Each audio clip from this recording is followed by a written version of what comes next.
जी viewers, तो जहां आरा तो अभी तक समझ नहीं आ रही कि वो अपने बच्चों पर ज़बरदस्ती कर रही है।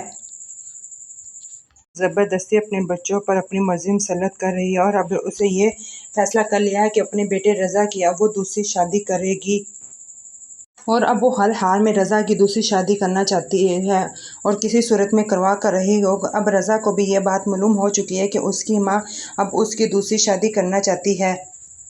इसलिए जहां आरा को ये भी बात मालूम है कि उसका बेटा जो रज़ा है उसकी किसी बात को मना नहीं करता, इसलिए वो रज़ा को अपने पास बुलाएगी, उसको यही कहेगी कि मैं तुम्हारी दूसरी शादी करना चाहती हूँ। अपनी बीवी को बता दो कि अब मैं तुम्हारी दूसरी शादी करूँगी। अगर वो मना करे तो तुम उसको कहना कि मैं तुम्हें डिवोर्स दे दूँगा और तुम जा सकती हो। हाँ, आरा रज़ा को बुलाएगी और कहेगी कि फ़िज़ा को जाकर समझा दो कि अब उसे सौतन बर्दाश्त करनी पड़ेगी। अगर वो ऐसा नहीं कर सकती तो वो तुमसे डिवोर्स लेकर अपने घर जा सकती है। इसलिए अब मैं तुम्हारी दूसरी शादी करवा कर रहूँगी। और जहाँ तक अली है, वो रज़ा है उसकी सारी बातें मानता है। वो अपनी माँ की कोई भी बात को मना नहीं करता वो और जैसे ही रज़ा ये बात सुनेगा उसके पैरों तले से ज़मीन निकल जाएगी कि ये मेरी माँ क्या बोल रही है। और